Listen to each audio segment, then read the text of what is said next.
Hey DJ, guess what? What? We've got a sponsor. A sponsor? Yeah, Tennessee Craft Beer Magazine. Magazine? Like something you read? I know it's a shock because you don't read very much, but... Hey now. What? I read a lot. Do you really? Do shampoo bottles count? Not in this sense. No, I don't think they do. Olfactory certification is high learning. This is for people that like reading about craft beer, not just drinking it. Sweet. It's like craft beer in print. It's like more than just reading the can. That's a great way to put it. Tennessee Craft Beer Magazine. It's more than reading the can. Today's podcast is actually sponsored, as I mentioned, by Tennessee Craft Beer Magazine. Find them online at tncraftbeermag.com. There you'll find digital copies of their magazine along with statewide brewery map, events calendar, and you can even subscribe to their print edition online. It's like Time Magazine for beer.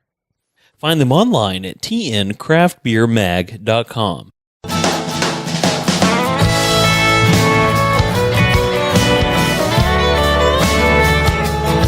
I'm halfway down in the bottom of a bottle and I ain't gonna change my ways. But I ain't half bad when I do what I ought. It don't happen much these days.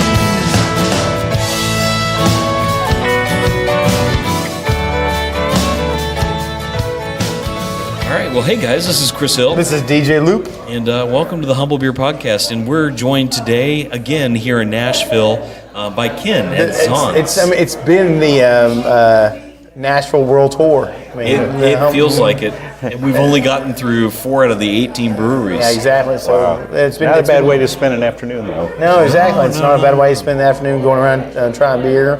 And we came here to a brewery. I mean, I'm not going to be shy and say I really don't know much about. And I'm here sampling beers for the first time and learning about this great facility. We walked back in the brew house and we saw them working and they're diligent in the brewery and smelling the beer and talking to some great people. Most people know that I'm a great lover of English culture, and so I got to take some people, talk to some people from London here. Get your Anglophilia satisfied today. Certification today. So it's been a great afternoon so far, and one less hour less spent away from doing laundry at the house. So. Let's be honest. If our wives ever listen to the podcast we put out, which they don't, they would know that. I saw the text from Dee Dee, and she was like, "Hey, are you guys around to do one more brewery today?" And I was like, "Yes, absolutely, we're around." Yeah. And so yeah, because I had seen the text from my wife going, "Hey, we still need to take down Christmas decorations." So we're still. So this is great, and we're watching through the window here of them shoveling out of the mash tun there, and so well, let's. I guess start at the beginning of the name, the concept. Let's wherever we go. Well, the brewery name, it's a little confusing for some people. Several people have trouble pronouncing it, but it is pronounced Czaan's. We like to say the C is silent. I like that. Czaan's Brewing. Where the name came from is two family names put together. My mom's maiden name is Zora, C-Z-O-R-A. It's a German name, but with Eastern European influence. And then my last name, Rebman, was spelled with 2 N's on the end, the original German spelling. If I put the two together, I didn't know what to call a brewery. You know, every time you turn around, someone's got, no, call it this, no, call it that. It's like, well, my grandparents would be proud if I called it Czaan's. So that's what it ended up being. We did a tie-in. A friend recommended we do a tie-in with some artwork, The Drinker by Paul Cézanne. And she came up with the marketing line for masterfully designed beer, say Czaan's. So cool play on words. Love the artwork. It kind of fits the drinker, fits with what we're all about. So works well. That's very cool. Got me off to a good start. Yeah. So Ken, where did you start with? Speaking of starts, where did you start with craft beer? How did you get into brewing? Well, started just as a hobby back in '97. Talking with some friends at work, and they talked about how they used to make beer in college and got interested in that. It's like, really? How do you do that? And they told me what they did. It's like, well, let's go buy beer kits and make beer. It just stuck. I enjoyed it. It was a great hobby. Really enjoyed brewing beer at home. My friends really liked it because I brewed all the time. There you go, yeah. And Which means you had lots of beer to give had out. lots of beer in hand. Never drank at home. Maybe a good thing. Kept everything under control. But man, it meant for some really good beer parties when I need to get rid of some inventory. So, but over the years, just kind of got tired of my career. I did accounting and finance work for many, many years. Started out straight up accounting work, controller jobs, accounting manager jobs. Eventually went back to school, got an MBA, started doing consulting work, did that for several years, but all of it just got old really quick. Yeah. So it's like, I got some money in the bank. Let's blow it all on a brewery, build a brewery. So that's what I did. Sounds like a good investment. Yeah. I do have to make this comment from what we've got from our trips in Nashville. Yeah. Is that I think there's this we've had wonderful. Me and you have had one wonderful conversation this week off the podcast, but Sure. that I guess the stereotypical like craft beer kind of like millennium hipster kind of like concept, and I think that which kind of goes through like the craft beer industry, like anywhere you go. Like you have that typical craft beer drinker or whatever, like or typical craft beer brewer. I think really none of the people that we've interviewed really have fit that stereotype and that mold. Nope. And in terms of the brewers themselves. Yeah, exactly. Yeah. And never, and owner like, operators, and right? I think it's really kind of been cool to see that everybody's kind of been that almost that middle class, hardworking American almost kind of aspect. Or and they always like you said accounting or accounting and finance. And then you had a lawyer at over at Jackalope. Yep. At Jackalope. Jackalope. Then and I can't remember what was Carl had another. He was working in banking. He was a banker. So it's so cool and refreshing because like these are people that had these other interests and they've applied these other interests into craft beer. And this is another cool example of it. So, wanted to make that comment after. Hopefully, these podcasts will be released in some kind of sequential order. Well, I mean, DJ, it goes back to what we've talked about a lot on the podcast, and even if it's not been said on the podcast, it's something we've noticed a lot. Is I find that a lot of brewers and the people who brew are technical at some point in nature. You, with numbers, I'm sure in accounting, think very much, logically and in that technical mindset. We find a lot of engineers that end up in brewing. Lawyers, while you might not think of them as technical, I think of them as programmers, but with the English language. Right. And, you have a lot of very similar people that like to go into brewing and do it. But it is, to DJ's point, it's not always the younger kids that do it. It's a lot of people that are, further along in their career, or they've chosen to say, I'm burnt out. I want to do something that still engages me creatively.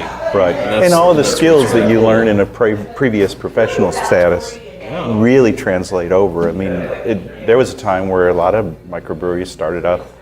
Go back to the 80s and 90s, a lot of breweries started up and then they failed very quickly because they didn't know how to manage their business. Yeah. So if you got a little bit of business experience, some of that background to apply to what you're doing, making great beer is a really good start, but somehow you got to keep things going. Yeah, I've been a part of several startups, and I've got an MBA and all that as well. So I know like one of the most important things to making a successful business is process. Having that process, that system there that you can say, this is the value we bring because this is how we create success. It's through this. And in brewing, you need that. Yep. Here's our steps. Here's what we follow. Here's our routine. Yeah. Exactly. Yeah, and from an accounting background, running accounting offices, and it kind of everything's a process. Everything, and you got to do it right. You got to do it professionally, and that to me is something that I see a lot in breweries, and to be able to the successful ones, the ones that sell for millions of dollars, if they choose to, if that is your definition of success. They're the ones that have created the processes that they can bring in another investor or someone to purchase them and then take them away. Or if they're not, selling as their goal, they're being successful because they've created processes that outlive them. Right. And that's what really helps the business grow. So that's really cool. So tell us a little bit more about Czaan's, like the beers that you create. What's your focus with this brewery? So, Czaan self-distributes. Okay. So, one of the things that that a lot of people don't realize is you cannot find my beer outside of Nashville. Oh, wow. Since I self-distribute, the state limits me to distributing only in Davidson County. I'm happy with that. I'm not trying to get large. A lot of breweries, want to be regional brewers. It's their dream, and they invest big, and they go all out for that. That's great, but one of the things they're running into these days is every little town you go into these days now, you're running into a local brewery, and then you're selling against the hometown favorite. So I'd rather be the hometown favorite in Nashville. It's a great market. There's a lot of good people here. We've got several breweries. We need some more, but we got a lot of good beer, and I just want to be a part of that. And I think there was something to be said about just to be your hometown favorite, like you said. I mean, and don't get me wrong. We're from Knoxville. I would love to have your beer on a tap handle in Knoxville, but also I think there's this mystique about having a beer that you can't get everywhere, and that you can only get when you come to this place. And like I said, I don't know much about the brewery when I walked in. I'm learning right now as we're speaking and hearing you talking, which is great. The fact that we get to learn and experience this, and this becomes an experience and a part of your trip to Nashville. And people pop in for a Preds game, people pop in to go Country Music Hall of Fame or see the Grand Ole Opry. Then they kind of couple that memory with coming here for your beer. Exactly. Yeah, they remember their trip to Nashville. It's like, yeah, we went to a lot of great places, and they can rattle off all the different breweries they visited that they really enjoyed and learned something at. In our approach, being smaller, not necessarily concerned with high volume. We do around 700 barrels a year right now. I'd like to see that number double. Everyone would like to see growth. I'm going to work towards that. That's my goal. But I'm going to do it slowly. I'm not going to change my product. I'm really proud of the quality of the beer that we make. My system's an 8-barrel brewing system with 16-barrel fermenters, so it's not a real complicated system. It's not very automated, so it's almost like home brewing, just on a great big scale. I brew every batch of beer that comes out of the brewery, and it's great to be there watching every batch and make sure it's just right. We do spend a good bit on our ingredients. We use mostly French malts in our recipes. A little more expensive, but they make a great beer. Yeah, that's great. Yeah, sorry. Anyways, so that's really cool. I noticed when we came in that you were you had some perspiration. You were in the middle of brewing. In the back brewing today, right? Now, got here about 6 this morning and mashed in. We're brewing a double batch of German Pilsner. Okay. I like doing that beer in the wintertime because Pilsners need to be cold conditioned. I have an extra tank because I don't have to worry about a cold water chiller. So I have an extra tank I can use as a lagering fermenter. It's going to take 2 months. I do a Pilsner the correct way, no shortcuts, no 3-week fermentation cycles. Yeah. So this beer will probably be ready the end of March. But it makes a bright, clean, crisp, traditional German Pilsner.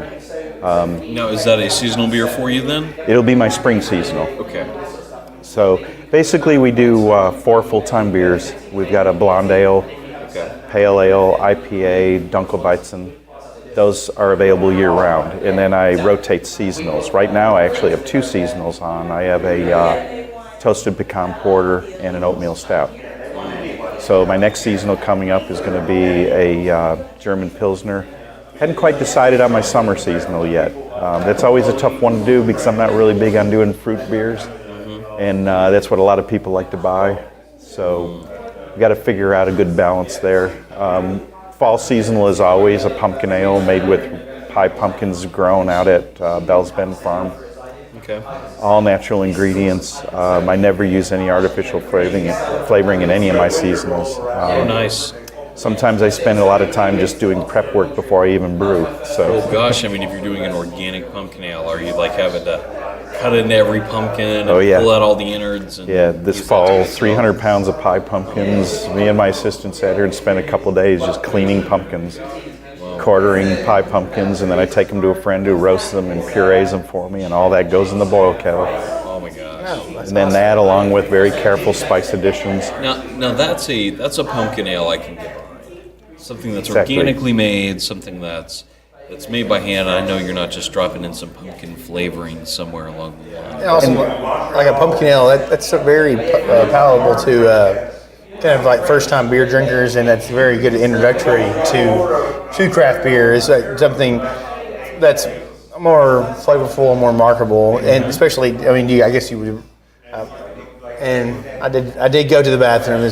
Chris had this stain. I didn't make it. I didn't make it public because he doesn't have much time with us today. I was just like, hold it, man. Come on.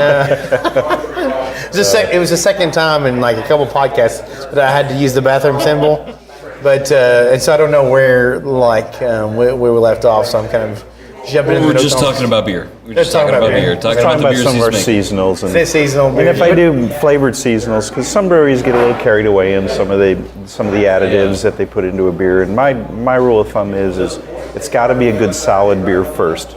If you want to add a flavoring to it, it should complement the beer, not replace it.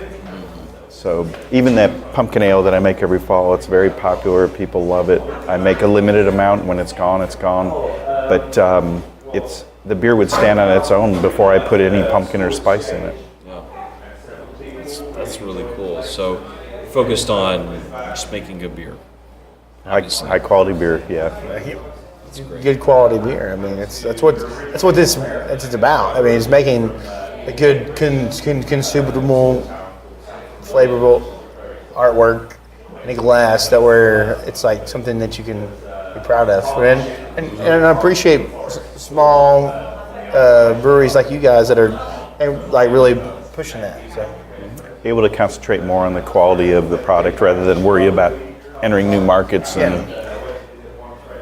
to that point, do you have plans to grow? Do you have plans to expand beyond Nashville, or is it, hey, we're making enough, I'm making the money I need, I'm happy to stay where we're at? Well, in the brewing industry, you never make the money you need. Okay. So it's kind of, I learned that from everyone I talk to in the industry, but it can always be better. But the way I look at it is if I'm making my house payment on time and I eat regular, then I'm doing all right. So want to grow, but like I said, within Nashville. I mean, I want Nashville to be my market. I'm not interested in going much further than that. I like knowing my customers and talking with them. When my customers, we're in about 55 accounts spread around town, when they place orders, they call me on the phone or they send me a text message and I reply personally. It's not like I have someone making that contact with my customers. So I've got a lot of very loyal and good buyers that appreciate the owner-operator aspect of what I do.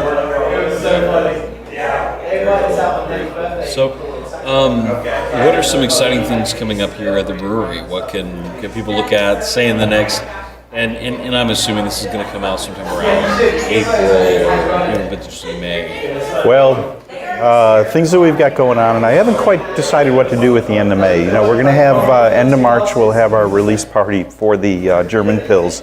Oh, yes. And then which I would love to try and come back for. It'll make some really nice beer. Good, crisp, clean lager. I mean, having just come back from Prague, I'm really craving Pilsner right now.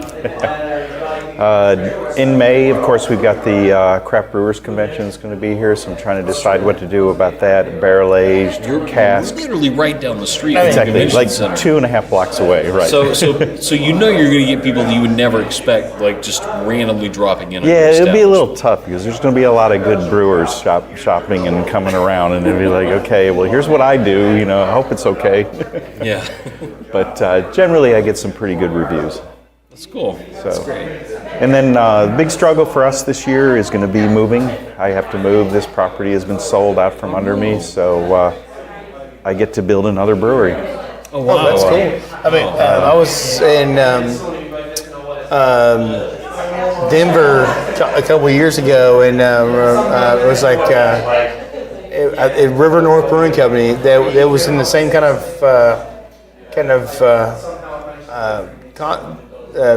in the same situation. They were in the process. Conundrum, is that the word you're looking for? What? Yeah, Conundrum. There, yeah. That's what I was. They were same kind of trouble situation that where they were looking for a new location because the property, the area they were at, kind of just like was sold or transitioned underneath them, and so got too expensive. Yeah. So, like, what? Do you have like a situational plan for that, or just looking for new property? Looking for a new property and hopefully at least a joint ownership in the property so that can't pull the rug out on me again. Yeah. You can't relocate your brewery every 5 years. It's killer. So now, I mean, do you have partnerships with any other brewery in town that where you possibly, if you had to pause brewing here, you could brew somewhere else? And there's an opportunity for that. We've got a couple of brewers in town that have some capacity, and because I know most of the brewers in town, I really trust the way they make beer. I really respect their processes. So there's a couple of opportunities where if I had to shut down for more than a couple of weeks, that someone could help me out. And I've had discussions with a couple of people. Until we get to that point, we'll know for sure if that's even going to be necessary. But the approach is going to be build up a new place, transfer the equipment over, and start up as quickly as possible. Well, I mean, this is such a kind of cute, like nice little corner, little place, and it's sad to not be like this will be a place that was not going to be here. So it's kind of sad. Well, and hopefully I can kind of duplicate what I've got here. I mean, what a lot of people don't realize when they come to the tap room, it's comfortable. It's not huge. It's a small space, but it's comfortable. A comfortable place to sit and hang out and meet friends. I built most of this room. Oh, nice. I didn't hang the sheetrock on these 20-foot high walls, but I framed all the walls. I hung ductwork. I hung lighting. I built the bar. I helped build the tables. So I put a lot into this place, and I'm willing to do it again. And the cool part about having to move, though, is like there's a few things I would change about how I set up the brewery, and it's like, cool, I get a chance to eliminate that little headache area. You've already learned once, you can do it. Yeah. My starter brewery can be improved on. We didn't have to realize. Oh no, you're good. You're good. Take care. Anyways. You got to go. I got to take a break. Okay. Do you mind? All right. Yeah, we will take a quick break here, and in a few minutes you come back, and we'll wrap up. Sounds good. All right. Thanks.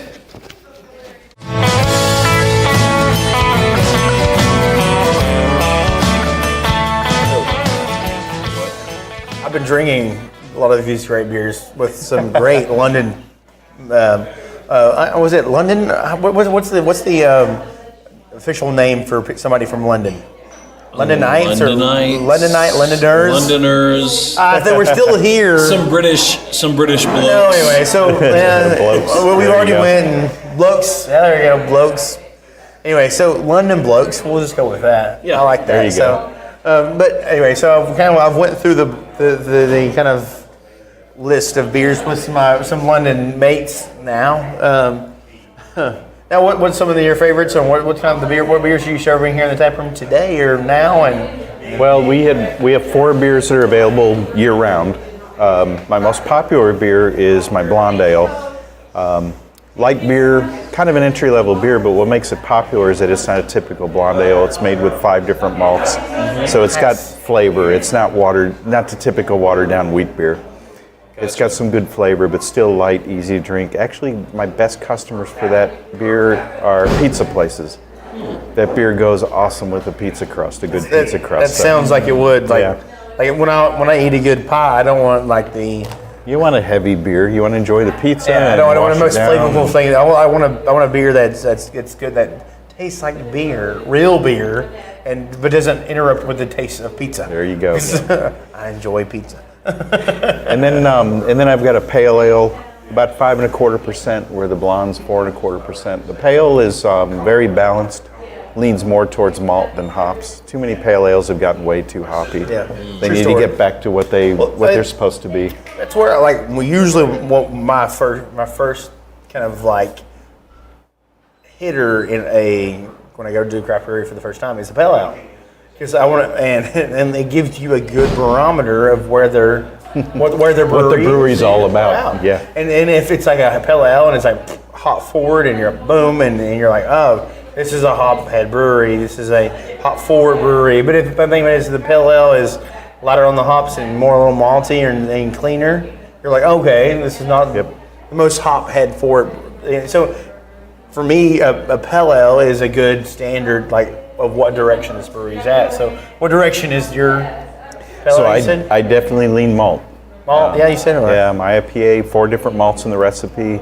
Some people, when they try it, they consider it a European style. I don't know that I would go that far, but it definitely is far more balanced than most pale ales. And then in keeping with that approach, malt first, my IPA, it's a 7% beer, but it's only 55 IBUs. It is not a hop bomb. It's a drinkable IPA. I tell people, it's like, yeah, when you drink this beer, you get to taste beer along with your hops. And traditional hops, nothing crazy, Centennial and Cascade, just a straight up good drinking IPA. Dunkelweizen is really unique for this area. I really like the neighbor for the old state. Sipping it slowly. It makes a great beer, and a lot of people at first were confused. They didn't understand what it was. It's like, you like Hefeweizen? Yeah, I love them. It's like, this is just a dark Hefeweizen. A lot of people look at the color of a beer and they get scared, and it's like, no, don't look at the color, just taste it.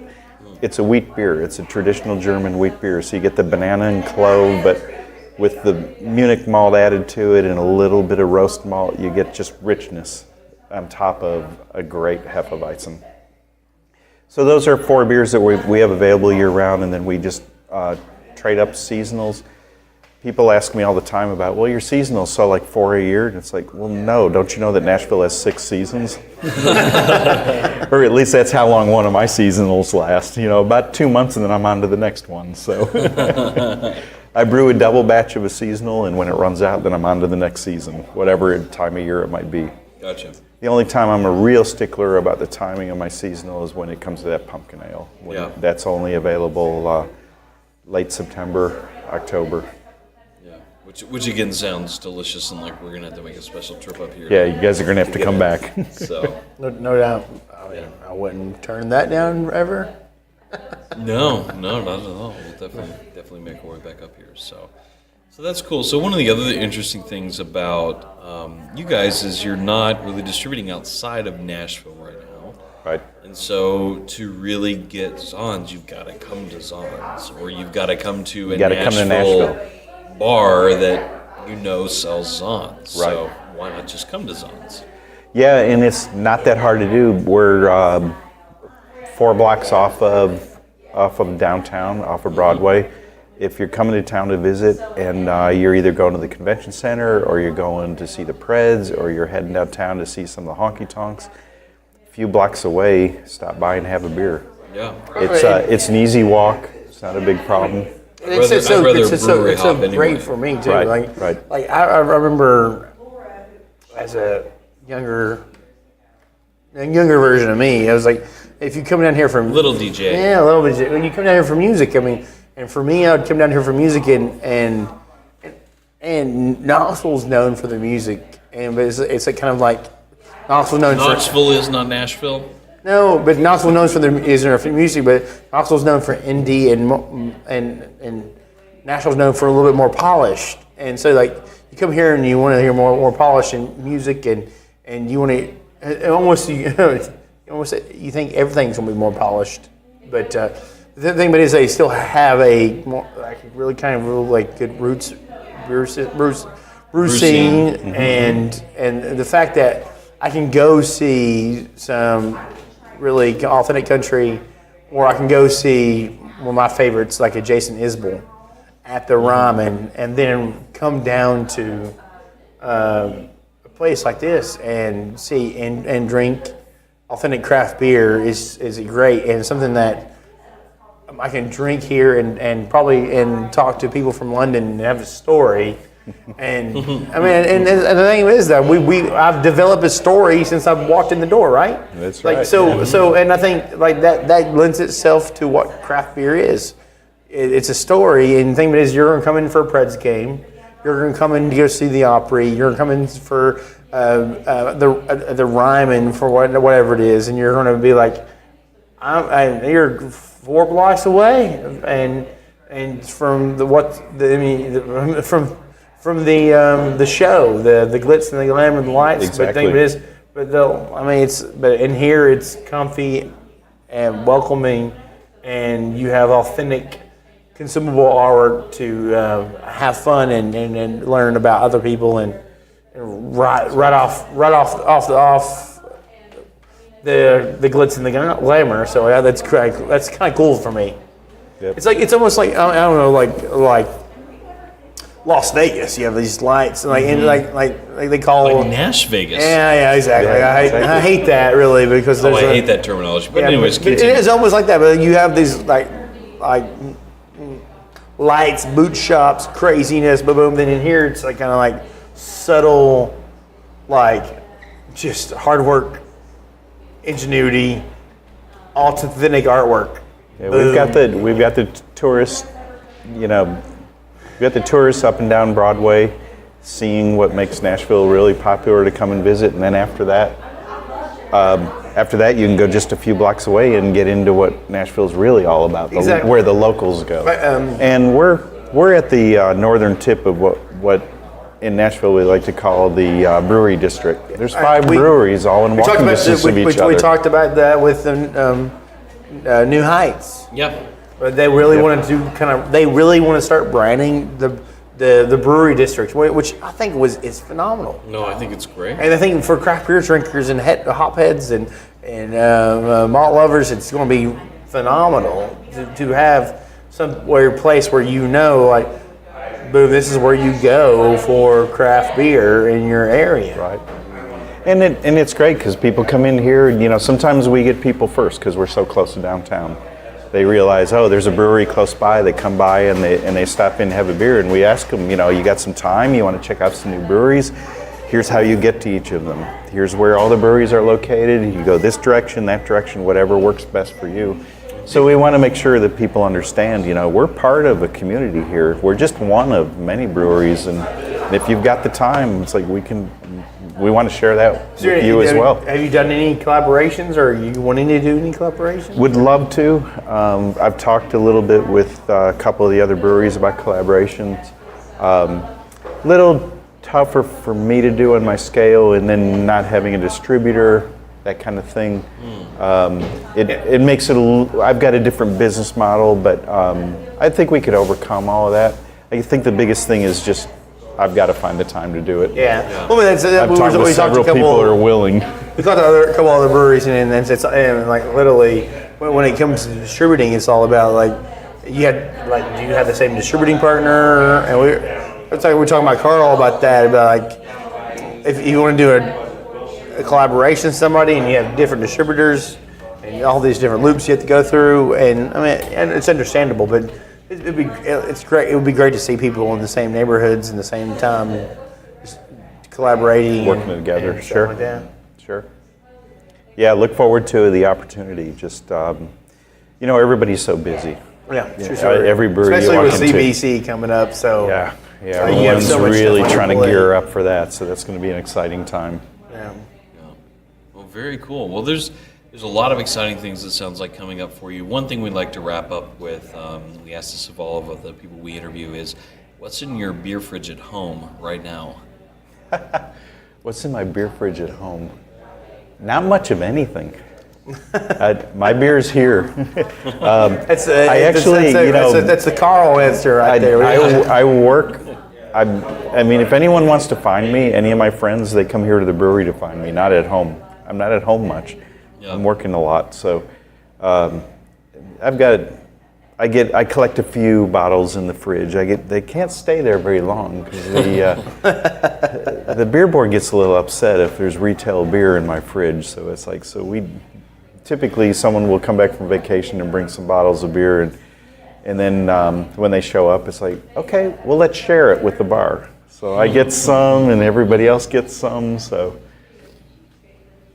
Nice. So it's just gifts and collections of stuff you got from around the travels and. Yep, just friends. Some of our regulars, they really appreciate good beer, and when they come back home from their vacations, it's like, oh, here's something I found.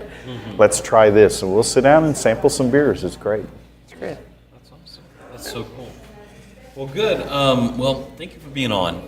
We really appreciated you. Great. Literally such short, love to crazy do it. short And notice. he literally paused and took time out of his brew schedule, like literally in the middle of the brew Yeah, schedule. actually, right now I've got to go do my last hop edition. like literally, like that's what this is. It's a humble beer first that he actually like In the middle of brewing. In the middle of brewing, we got a brewer in the middle of brewing. So like that's kind of like that's a humble beer first right here. Might be the first, yeah.